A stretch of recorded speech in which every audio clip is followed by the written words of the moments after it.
জাতীয় নির্বাচনের তফসিল ঘোষণার পরদিন ঢাকার ব্যস্ত সড়কে দুর্বৃত্তদের গুলিতে গুরুতর আহত হন ইনকিলাব মঞ্চের মুখপাত্র শরীফ ওসমান হাদী। সেই দিন থেকে শুরু হওয়া লড়াই, হাসপাতাল, আইসিইউ, দেশ ছাড়িয়ে বিদেশ, শেষ পর্যন্ত থেমে গেল সিঙ্গাপুরের একটি হাসপাতালে।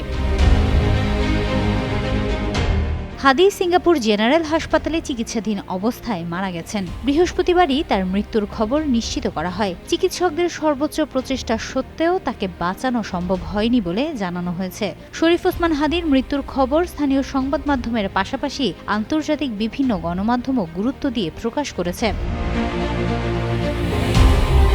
ওসমান হাদীর মৃত্যুর খবর বৃহস্পতিবারই প্রকাশ করেছে কাতার ভিত্তিক আন্তর্জাতিক সংবাদ মাধ্যম আল জাজিরা। প্রতিবেদনে বলা হয়েছে, গত বছর বাংলাদেশের ছাত্র নেতৃত্বাধীন আন্দোলনের নেতা শরীফ ওসমান হাদী গুলিবিদ্ধ হওয়ার পর যাকে চিকিৎসার জন্য সিঙ্গাপুরে নিয়ে যাওয়া হয়েছিল, তিনি মারা গেছেন।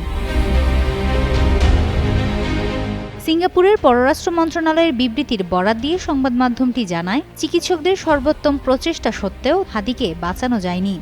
জার্মান ভিত্তিক ডয়েচে ভেলের প্রতিবেদনে বলা হয়, বৃহস্পতিবার সন্ধ্যায় শরীফ ওসমান হাদীর মৃত্যুর ঘোষণা দেওয়া হয়। বিক্ষোভকারীরা হাদীর হত্যাকারীদের গ্রেফতারের দাবি জানিয়েছেন। হাদী ভারতের একজন স্পষ্টভাষী সমালোচক ছিলেন বলে উল্লেখ করা হয় ডয়েচে ভেলের প্রতিবেদনে। ব্রিটিশ সংবাদ মাধ্যম বিবিসি জানিয়েছে, সাবেক প্রধানমন্ত্রী শেখ হাসিনাকে ক্ষমতাচ্যুতকারী যুব আন্দোলনের একজন বিশিষ্ট নেতা শরীফ ওসমান হাদীর মৃত্যুর পর বাংলাদেশে বিক্ষোভ ছড়িয়ে পড়েছে। আরেক ব্রিটিশ সংবাদ মাধ্যম দ্য গার্ডিয়ানও এ খবর প্রকাশ করেছে।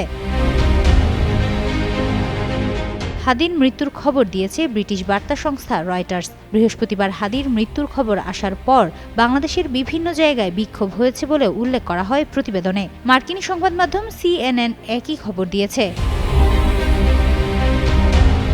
Al Arabiya, the sun Malaysia সহ আন্তর্জাতিক অন্যান্য গণমাধ্যমও ওসমান হাদীর মৃত্যুর খবর দিয়েছে।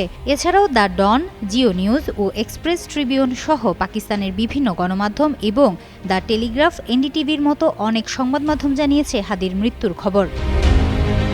হিমাতুল জান্নাত, যুগান্তর নিউজ।